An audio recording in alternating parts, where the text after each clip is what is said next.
This is Pet Life Radio. Let's talk pets.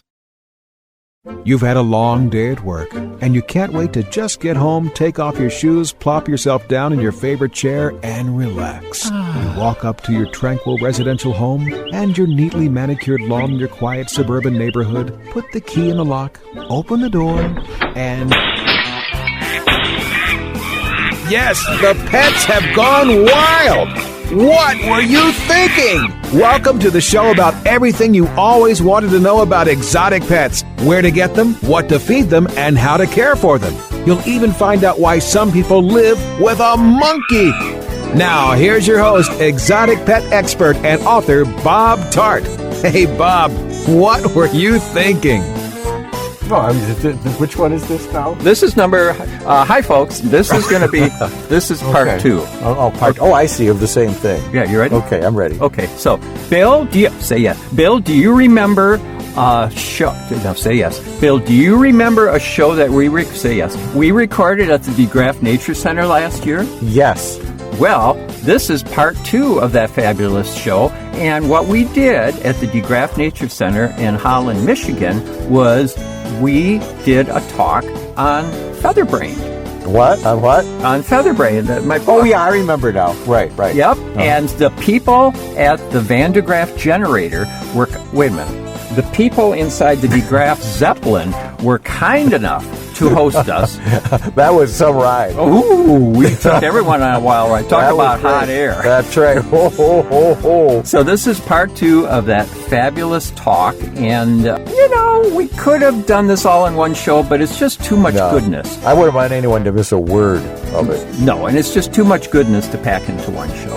Yeah, right, exactly. I mean, it's great. So let's join Bob and Bill. Yeah. I love cleaning the litter box, said no one ever. Luckily, there's World's Best Cat Litter, the litter that promises less mess with less litter. Only World's Best Cat Litter uses the concentrated power of corn to quickly trap odors in tight clumps. And quick clumping means you never have to chisel or scrape the box. Less cleanup with less wasted litter? That's a litter bit amazing. Save $2 on World's Best Cat Litter. Visit www.saveonworldsbest.com. Let's Talk Pets on PetLifeRadio.com.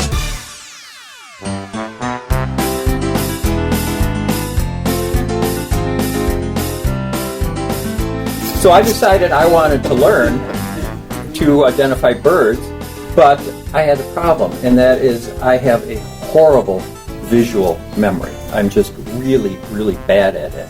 And I will give you an example of how bad I am at it. I also got interested in birds because at the same time we were accumulating pet birds.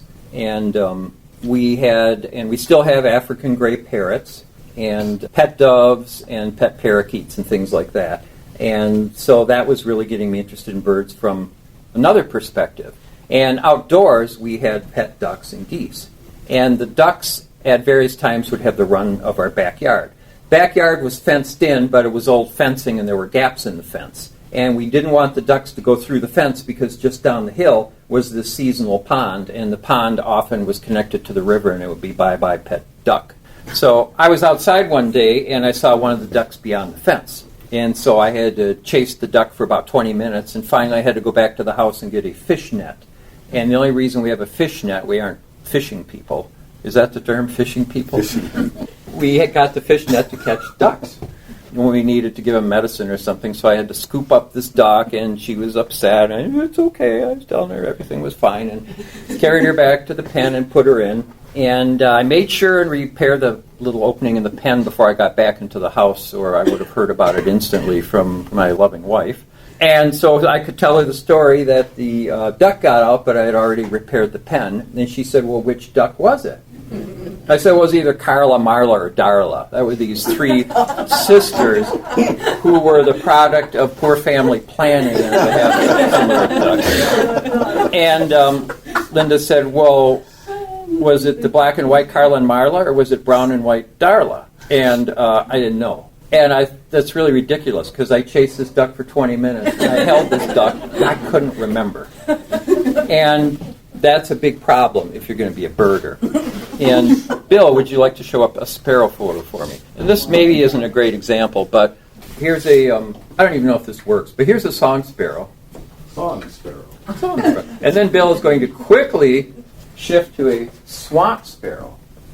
And it's like, Sparrow. it's like telling you the difference. I mean, you got to remember, let's see, what are the lines on the face like? What are the lines on the head like? Is the breast streaked or is it plain? And it's just like too much information, you know. I can't even remember what colors of a duck. I'm not going to remember all these lines, you know, on a bird. But then I read somewhere, and I didn't believe it, but I read that you can identify birds by how they sound. And I just couldn't believe it. And, well, you know, I figured there were maybe 3 or 4 sounds, and just all the birds chirped alike, right? Tweet, chirp. Tweet, chirp, and squawks. You know. So we got a cassette tape of bird calls and decided that we would learn them, Linda and I. And we sat down once and went through sparrows, and it just melted our brains because it went through like 27 sparrows, and we had no idea which ones were in Michigan, and they all sounded alike. But then a friend of mine sent me something called Birding by Ear. And I hope it still exists. It's this wonderful, it was a cassette for a while, and then it was a CD. And they actually teach you how to hear birds and how to tell birds apart. And now I have an example of that, and I played it for Bill and Marcia, and they were totally unimpressed. So I'm going to dazzle you with it, too. But this is how I learned birds, and these are examples from the Birding by Ear of telling 3 birds apart. Now, I didn't know what a robin sounded like. So I had to learn the robin, but here's a robin. We know that sound. So then the announcer said that I thought you were talking about me. said that the way you can tell a scarlet tanager is that it sounds like a robin with a sore throat. And so here's a scarlet tanager. This is how I learned birds.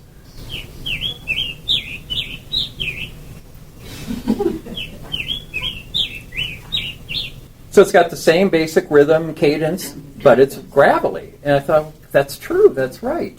And then the other example in the robin sound-alike, sort of, was the rose-breasted grosbeak, my favorite bird at the time. And he said that the rose-breasted grosbeak sounds like a robin that's taken singing lessons. And so here's the rose-breasted grosbeak. And it is like the robin with a bunch of extra notes. Right, but if you can't remember the color... Paul has a very good visual memory. Oh, good. And here's a rose-breasted grosbeak.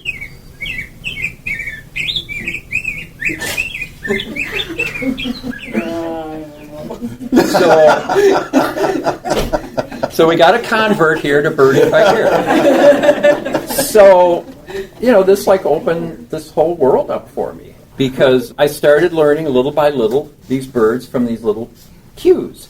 And it worked, and I'm going to read you one other little part from the book, and this takes 3 or 4 minutes. No. And I'm not going to read the whole book. And I think you wanted to, after that, you had something you wanted to read too? Perhaps. Okay. Let's see if anyone's left. So this was the first time I tried this birding by ear thing, and that's what I'm going to read you about.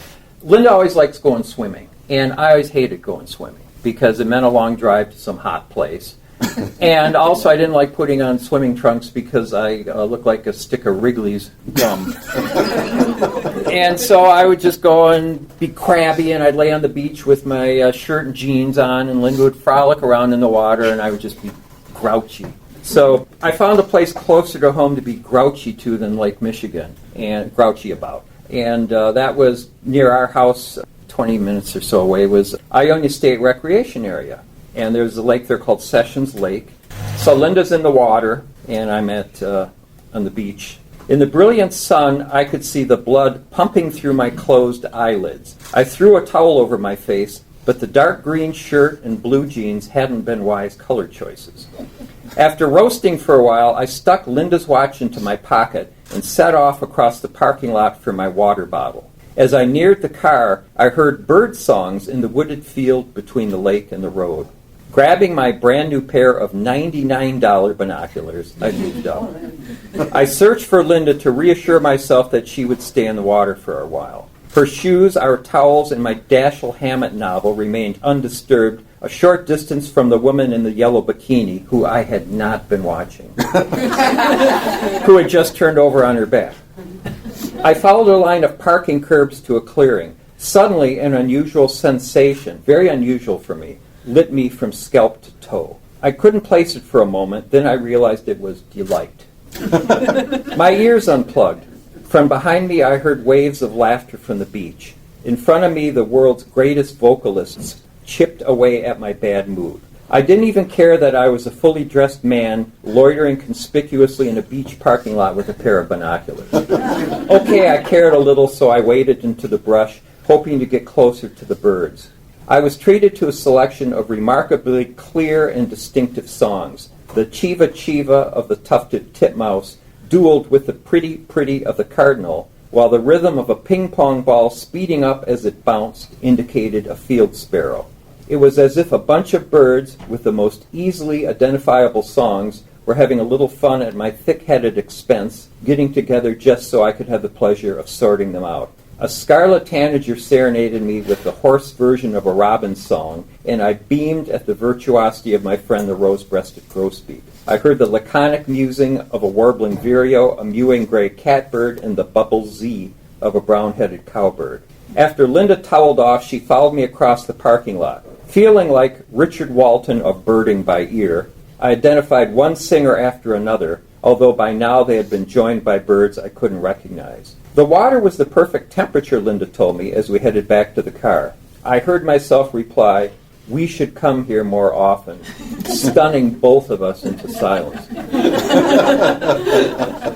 So I have basically one more story I'm going to tell, but I think, and then anyone can ask questions or whatever. But Bill, you had something you wanted to. Well, that's another complaint. Because when you're a book character, you're at the expense of the author. And I just wanted to, this is an early description of me in Feather-Brained, for sale at the back. For how much is it? $24.95, and one copy is not enough, believe me. To really enjoy Feather-Brained, you need a couple copies. Okay, he didn't particularly like birds, but he liked them more than he liked people. This is a description of you. This is me. But that's not what I wanted to read first. I wanted to read this. Early in my duck-keeping days, he had helped me build an extension to our backyard pen, astonishing me with the fact that there was indeed someone in the world more inept with hammer, nails, and a bent handsaw than me. Now this, what's interesting about that insult is that it refers to the insult first introduced in Enslaved by Ducks in the year 2003. I was padding the book. Given the choice between hiring Dell, who was the handyman, to abuse my intelligence or abusing myself, I decided to undertake the construction of a brand new poultry wing, assisted by my good friend Bill Holm, the only person I knew whose mechanical ineptitude dwarfed mine. So you see, you know, if someone asks if they could be in your memoir, where? That's it. Okay. I guess I'll have another complaint later. I guess you've been holding that in for years. So another way that I really got close to birds, besides going out birding, and this kind of helped me get a different kind of understanding of birds, was that my wife had started volunteering to raise and release orphan birds for a wildlife rehab center in Grand Rapids. And we started out with starlings, because you don't need any kind of a permit for starlings, and starlings are just so easy to do. They're just mouths on legs, and it's just as long as you feed them every couple hours. You'd be surprised how quickly 2 hours seems to come along when you're feeding 8 starlings. And so then, I was telling you about how smart our parrots were. When we released the first batch of starlings, we held on to them a little too long because we were unsure about it. And so they were doing what other birds that we've released would do. They would start coming back for food even after we released them. But anyway, when the first batch came back, they landed on a fence outside, and my wife's African gray parrot, Dusty, said, "They're here." And he never said that before. We never taught him that. So, pretty darn amazing. What about that one that just happened? Yeah, the one that just happened was, Dusty said this just yesterday, we have pileated woodpeckers at our house that come to our suet. And don't like putting suet out this time of year because the starlings at your place, but the grackles devastate it. And so Linda had just heard the pileated, and so I made sure Sue was out there, and of course immediately a grackle landed on the thing. And so I knocked on the window, and as I knocked on the window, Dusty said, "Go on!" Like, I don't know where I got it. So we did well with the starlings, and so we started doing more and more birds for Peg at Wildlife Rehab Center, and we got a license from her. We were subcontracted, and so we could do other birds. And I want to tell you one story about a couple of birds that we raised and released. And Bill, if you want to show this first picture, this is a red-bellied woodpecker. Linda named this woodpecker Big Boy, and this is how shortly after this is after we first released him, and Big Boy would come back to a tree in our yard, and then we would hold this little... It was a close-up of a feather. We'd hold a little plastic dish with mealworms, and Big Boy would pick the mealworms out of the dish. But then what would happen that was interesting was Linda and I started walking to the river. We had paths cut through our poison ivy and weeds, and we still do this every day. We try and walk to the river on our paths. And Big Boy started joining us. He would swoop down, and he'd fly from tree to tree and just follow us. And we thought it was that he wanted food, but I brought food one day, and he actually kind of acted insulted, like I'm a family member, I'm not just here for the grub. And I think he thought of us as a member of the flock, or maybe his parents, I don't know. And then when he started looking like this, where he finally got once again, Bill, finally got the red, then he started getting independent, and he stopped joining us. He stopped joining us on walks through the woods. And we really had mixed feelings because we really missed him, because we had a period of about 2 weeks where every time we went outside, Linda wouldn't say, "You want to take a walk?" Linda would say, "You want to take the woodpecker for a walk?" But we also felt great that this was really successful and he had, gotten full independence. About this time, Peg had taken in, she had already had it for a while, and Peg needed to release a bird called a green heron. And it's a heron, I guess, about this big. Yeah, go show the picture. This is Peg's green heron. Yeah, I had one land on my shoulder once at Peg's, and I was pretty scared. And I found out I had a reason to be scared because it went after someone's eye shortly after. So this bird that Peg had been injured, and she had been rehabbing it and feeding it, and the injury wasn't 100% cleared up. I can't remember what it was, but she needed to release it because it had stopped eating. And it got to the point where if she kept this bird any longer, it would die because it wasn't eating. And so the only hope for this bird was for her to release it. She decided to put it at our property because we could look after it. So she brought the bird to our woods, and it flew up to a branch, and it just stayed there, didn't move. I went to Meyer, and I got some, I think, smelt or some kind of fish and cut it up. Well, cut it up. And they don't sell minnow. They don't sell Grand River minnows at Meyer. So I got smelt. Smoke, yes. And I put a little bay leaf with it. And I cut it up, and I put it in a dish, and then I put some in water, too, and hoping that one or the other would appeal to the bird. And we went out there the next day, and he was still exactly in the same place. Had not moved in 24 hours, and it was not looking good.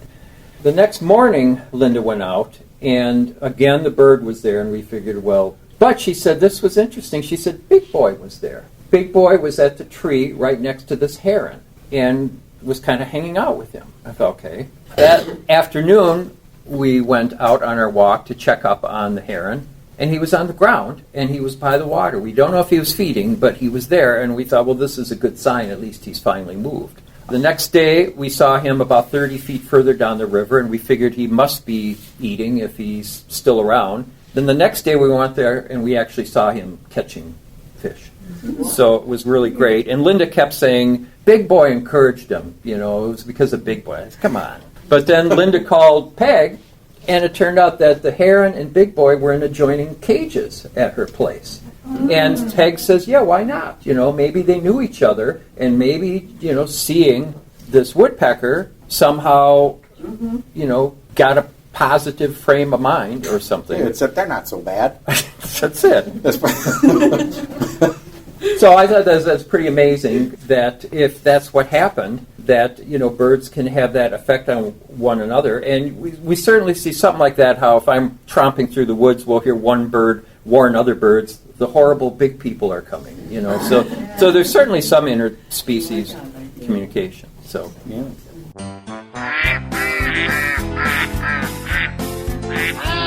What Were You Thinking? We'll be right back after Bob gets the ducks out of his living room.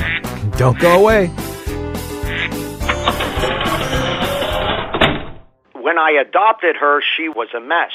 Scabs, itching, licking, missing fur, hot spots, a thin, dull coat. So I take the dog to the vet for the standard run-of-the-mill tests and treatments. No results. I hear your advertisement on the radio. DINOVITE.com. 859-428-1000. So I get the 5-pound box of Dinovite and the Lico Chops within a 4-week total. Instead of a German Setter, I have a German Shepherd.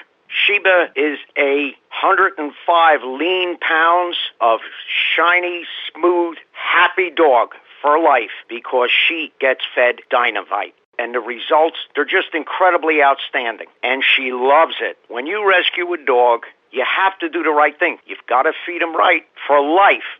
Do the Dinovite. Dinovite for life. 859-428-1000. DINOVITE.com. Let's talk pets Let's talk pets on Pet Life Radio. Pet Life Radio. PetLifeRadio.com.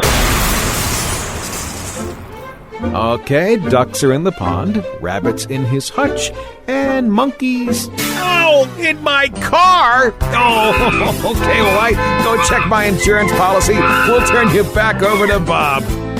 So anyway, those stories are in Featherbrain, and also more about me going out to find birds and trying to find a rare bird and all the other stuff. Lots of stories with Book Character Bill Holm, and Yes. And I'm portrayed in a similar way as I am throughout. always complimentary. Yeah. Anybody have any questions or comments or complaints? I see the disappointometer is just pulsing like crazy.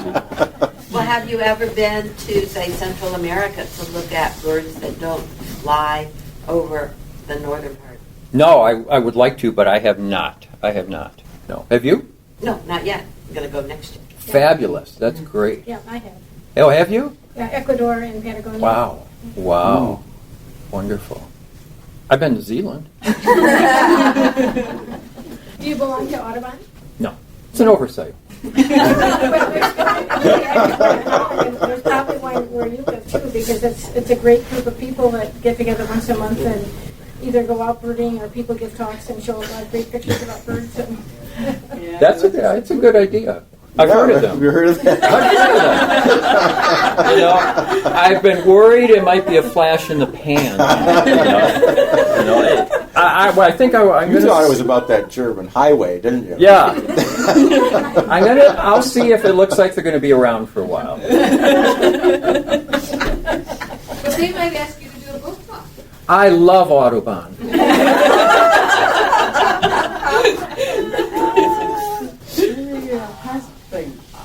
Yes. Are words a part of what your daily work is? Yes. Bill, too. We're both, and Marcia, we're professional writers, but I certainly don't make a living with this kind of thing. Although, this has sold 140,000 copies? Yeah, that was a Wall Street Journal 12th bestseller. printing or something, 14th printing? Yeah, and it's all been downhill from there. Early success, late failure. Do you have plumbing now? Not at that cabin up north. No, but we do, and it works occasionally. You go down to the river with a bucket. I do. now, does your wife go birding too, or no? Yes, she does. Because of her back problem, she can't go long distances. So I have the full glory of Bill Holm to myself when we go to... we also went to Tawas Point. We just got in the door. Just got in the door from Tawas Point. That's a great place too. That's not far from Tawas City. Coincidentally. Wow. There's a real good big boy there. There is a good big boy. So yeah, I mean, we go. There's Iona State Recreation Area. There's a place not far from us called Wittenbach Nature Center, and we go there. So yeah, she does. She likes it. Point Pelee. We've been there. We have, and there's a fabulous section about Point Pelee. It's worth the price of the whole book. Yes, we've been there before. That's a great place. It's a lot like McGee Marsh, but I think at McGee Marsh you get closer to the birds because there's a boardwalk, and they're just right there, right in your face. There's a Kindle edition, too. Oh, is there really? Or did you say that? No. Oh, okay. Yeah, there. Did you know Really? that? No, I didn't. Do you know what that We're is? trying to sell books. Oh. I've That's heard the that thing about Kindle, isn't it? What does it do to the local bookseller? No, what I've heard about the Kindle edition is it's far inferior to the printed copies. What I like about it is that it doesn't work. You'll never have that problem with the book. That's right. Well, see, Books always work, unless you get no, but them there's wet. only this much on a page. When you do it on the phone, it really makes you feel like you're making progress. And plus, didn't you tell me you can count how many times your name was mentioned in it? Yes, I've done that. I think in your last book it was 110. Mentions of your name? No, it couldn't be. No. 3. Maybe No. maybe that's all books combined. Yeah. Not just my name, but my presence. His magnificent presence shines through the entire work. And his driving. And his driving, yes, thank you. Thank you. That's right, there's an exciting chapter. One of the most scenic places we have birded in West Michigan is the Muskegon wastewater system. Have you been there? All the experience. And there's a fabulous chapter about birding the Muskegon wastewater system, which is for some reason where shorebirds. It's really amazing. It's not really what is you worth think. the trip. It's Well, I mean, if you're into that kind of thing. Yeah. It's huge, really clean-looking pools of water, right? I mean, one is... Well, they always smell so great. But Well, some. But You don't know which one you're smelling when you're there, right? But I mean, some of the that's true. Because there's one that's like 2 square miles of water. And there's all kinds of shorebirds there that you never see. I mean, the red knot was there. The red knot. The Wilson's phalarope was there. See how you remember these? You do remember. Okay. Yes, ma'am. How is it when you like you said in the book, which I did enjoy, by the way. Thank you. I found it really. That makes one. Yes. Wow. Was it I good? know, aren't you impressed? Wow. But there are a couple times where you said you found you've gone all these places to find the birds, and then you come back home and there's the one right there. Yes, I call it the loop-back phenomenon. Bill and I, there was one winter where there were these birds called white-winged crossbills, and these are birds that only every several winters, their food isn't available in the winter, and so they come south into Michigan and points even further south, if that's specific enough. So I found out, it was a real easy way to see them. This guy I knew had them where we could just essentially pull up in his driveway and see them. But we had to drive to Chelsea. And so we drove to Chelsea, and we saw all 3 birds I wanted to see, pine siskin, white-winged crossbill, and that other redpoll. The other one. But anyway, one of the main things I wanted to see, because the one I had the most chance of seeing, was the pine siskin. And so we drive 100 miles to Chelsea. Mm-hmm. Got insulted by Jeff Daniels. Yes, actor on Jeff that Daniels. same trip. Yes, but we won't go into that. No, that's...